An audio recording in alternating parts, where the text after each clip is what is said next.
सबसे पहले हम यहाँ पर जो हमारा प्रीव्यू है आर्क जीआईएस का, वो इस तरह का होता है जब हम आर्क जीआईएस को ओपन करते हैं। अब सबसे पहले अगर मुझे शेप फाइल क्रिएट करनी है तो मैं इस येलो वाले बॉक्स पे जाऊंगा जो कि स्टैंडर्ड टूल के अंदर, इस ये जो टूल है इसका नाम है स्टैंडर्ड। अगर आप देख सकते हैं, इसको मैं ड्रैग करके नीचे लाऊं तो इसके ऊपर स्टैंडर्ड मेंशन है। तो ये इस टूल का नाम है स्टैंडर्ड। अब इसमें ये वाला बॉक्स होता है येलो वाला, इसको कहा जाता है कैटलॉग बॉक्स। कैटलॉग बॉक्स पे आ गए। अब मुझे जिस ड्राइव के अंदर या जहां पर भी अपना शेप फाइल क्रिएट करनी है, अगर मुझे इस फोल्डर के अंदर शेप फाइल अपनी क्रिएट करनी है, मैं यहाँ राइट क्लिक करूंगा, न्यू पे जाऊंगा और शेप फाइल पे जाऊंगा। शेप फाइल पे जाने के बाद ये ऊपर आ गया हमारे पास शेप फाइल का नेम। और इसमें कभी भी ब्लैंक स्पेस नहीं होनी चाहिए, बार बार बता रहा हूँ। इसमें हमेशा अंडरस्कोर यूज होता है। अब नीचे ये टाइप है, पॉइंट है, पॉलीलाइन है, पॉलीगॉन है। मैं फॉर एग्जांपल पॉलीलाइन जनरेट करना चाहता हूँ। अब यहाँ पर कोऑर्डिनेट सिस्टम नहीं है तो हमने कोऑर्डिनेट सिस्टम देना है। एडिट पे क्लिक करने के बाद हमारे पास इस तरह का पैटर्न कुछ आ जाता है। तो मैं सबसे पहले जाऊंगा जियोग्राफिक कोऑर्डिनेट सिस्टम पे। इसके लास्ट में ऑप्शन होता है वर्ड, और उसमें दरमियान में करके ऑप्शन कहीं नजर आएगा आपको 9 WGS 1984। सेलेक्ट करके राइट क्लिक करके ऐड टू फेवरेट कर देना। मेरे पास एडेड है, आप लोग कर दीजिएगा। उसके बाद मैं press okay and then again okay, और शेप फाइल इसमें भी क्रिएट हो जाएगी और यहाँ पर भी आपके पास आ जाएगी। अब मैं इसको क्लोज कर दूंगा, इसका काम खत्म।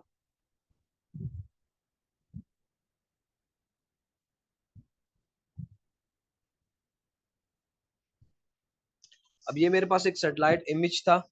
अब मुझे इसके अंदर एडिटिंग करनी है किसी भी एरिया की।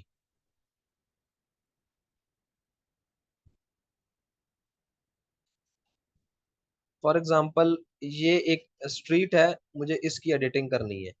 तो मैं सबसे पहले अपनी शेप फाइल पे राइट क्लिक करके एडिट फीचर स्टार्ट एडिटिंग करूंगा। यहाँ से क्रिएट फीचर वाला जो टूल है उसको यूज करूंगा। लाइन ड्रॉ करनी है, रेक्टेंगल है, सर्कल है, जो भी है, मुझे लाइन ड्रॉ करनी है। तो मैं यहाँ से, ये स्ट्रीट शुरू हो रही है। अब यहाँ देखें, लाइन में थोड़ा सा, स्ट्रीट में थोड़ा सा कर्व है। तो ये वाला जो टूल आप देख रहे हैं ना एडिटर में, ये है। अब ये जो हमने सेलेक्ट किया, ये स्ट्रेट लाइन लगाएगा, लाइक दिस स्ट्रेट लाइन है हमारे पास। कंट्रोल दी, बैक हो गया। अगर मुझे थोड़ी सी कर्व देनी है तो मैं नेक्स्ट टूल यूज करूंगा, edit point arc segment. Arc का मतलब होता है कर्व। तो कर्व सेगमेंट दूंगा, जहां पर मुझे पॉइंट लगाना है वो सेलेक्ट करके अब ये चीज यहाँ इस तरह मूव करेगी कर्व शेप में, क्योंकि हमने आर्क ऑप्शन सेलेक्ट किया। तो मुझे जहां आर्क महसूस होता है मैं वहां आर्क प्लेस कर दूंगा। Is that clear?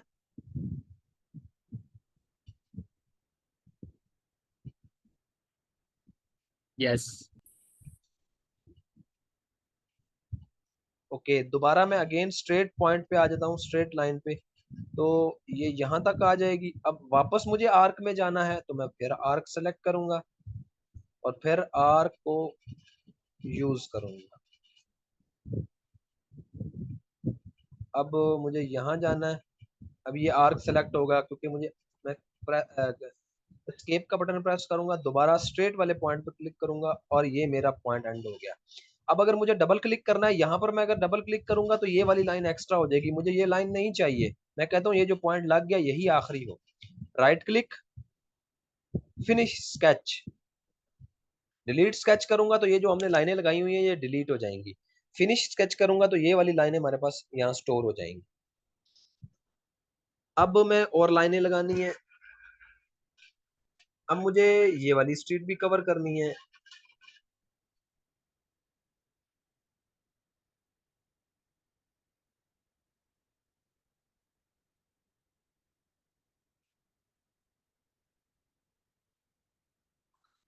ये भी क्रिएट हो गई।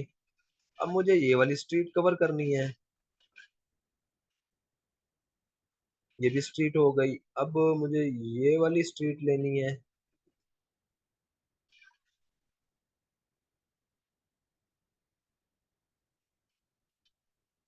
इस तरह करके ये स्ट्रीट्स क्रिएट हो गई मेरे पास। अब अगर मुझे कोई एक पॉइंट को डिलीट करना है तो सिंपली ये सिलेक्शन टूल है, सिलेक्शन बाय लेसो। तो इसमें से मैं ये सेलेक्ट कर लूंगा और फिर ये डिलीट का ऑप्शन प्रेस कर दूंगा। कभी भी कोई चीज डिलीट करनी हो तो एडिटिंग स्टार्ट होनी चाहिए, वरना वो डिलीट नहीं होगी। मैं सेलेक्ट किया, डिलीट किया तो डिलीट हो गई। अब अंडू का ये ऑप्शन होता है, अंडू करूंगा तो ये रिटर्न हो जाएगी। यहाँ से इसकी सिंबोलॉजी चेंज कर सकते हैं क्लियर नजर आने के लिए, ठीक है। लेकिन इतनी बड़ी आपने इसकी विड्थ रखनी नहीं है।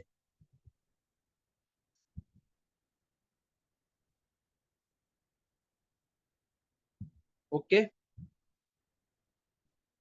अब अगर मुझे लगता है कि यार ये वाली जो जगह है ना, इसको थोड़ा सा इधर होना चाहिए था दरमियान से, तो मैं इसको सेलेक्ट करूंगा। इसी में ही आगे ऑप्शन है ये वाला, एडिट वर्टेक्स।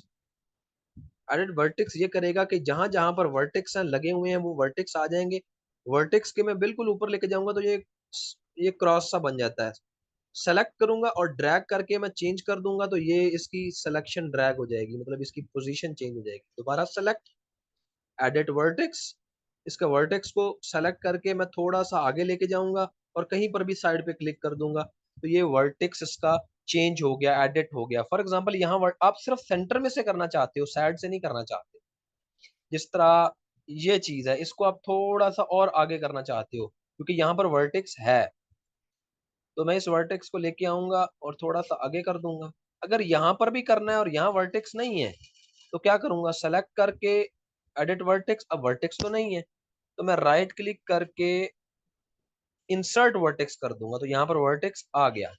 अब मैं इसको यहाँ प्रेस कर दूंगा। इसी तरह अगर मुझे ये वर्टेक्स डिलीट करना है, अगेन सेलेक्ट, एडिट वर्टेक्स के ऊपर लेके जाएंगे तो ये साइन शो हो जाता है, राइट क्लिक, डिलीट वर्टेक्स, तो वो वर्टेक्स डिलीट हो जाता है। जब वर्टेक्स डिलीट होगा तो जो दो वर्टेक्स रह गए हैं, एक ये वाला और एक आगे वाला, ये उसी के हिसाब से लाइन एडजस्ट हो जाएगी। क्लियर है बात?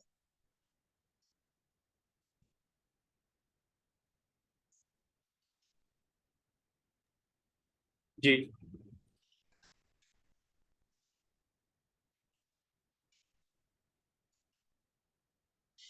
ओके। फॉर एग्जांपल आप चाहते हो कि ये लाइन यहाँ से स्प्लिट हो जाए, ये लाइन अलग हो जाए, ये लाइन अलग हो जाए।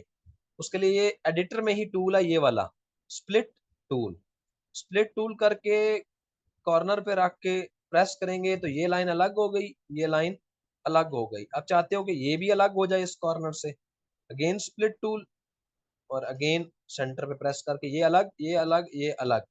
अब अगर आप इन दोनों को, तीनों को मर्ज करना चाहते हो, फॉर एग्जांपल इन दो को मर्ज करना है, सेलेक्ट करके मर्ज, और आपने सेलेक्ट कर लेना है, चेक कर लेने के सिर्फ ये दो लाइनें ही हैं। ओके करेंगे तो ये अगेन मर्ज हो जाएंगी, स्प्लिट और मर्ज।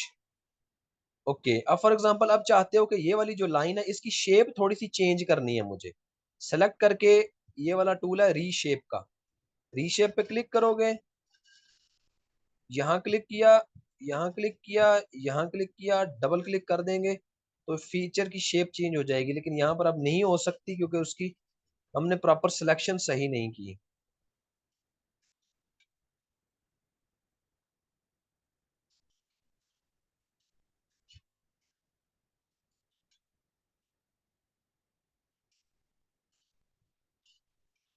ये देख रहे हैं,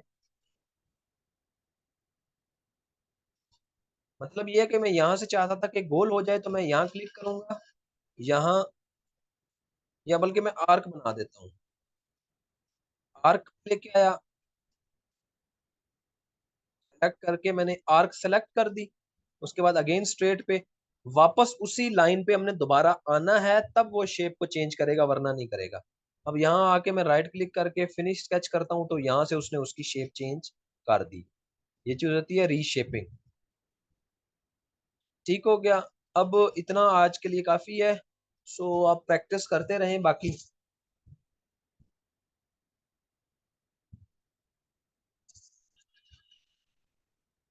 और एक और बात, ये जो स्प्लिट टूल है, ये दो लाइनें अगर आपने इकट्ठी सेलेक्ट की हो ना तो उन दोनों पे ये वर्क नहीं करेगा। अब ये स्प्लिट टूल करूंगा तो वो कहेगा सेलेक्ट ए सिंगल एडिटेबल ले। अब ये दो सेलेक्ट थी इस वजह से ये नहीं कर रहा, मैं वापस एक सेलेक्ट करूंगा, अब ये वर्क करेगा।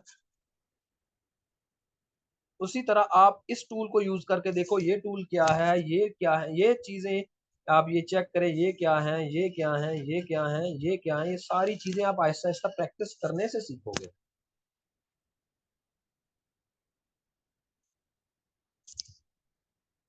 तो ये वीडियो मैं अभी अपलोड करने लगा हूँ, तो आप इस चीज़ की प्रैक्टिस करें इतनी देर, तो आप लोगों को मजीद आइडिया होता जाएगा। ये वाले जो टूल है ना, extend line, trim line, arc line, फिर ये होता है,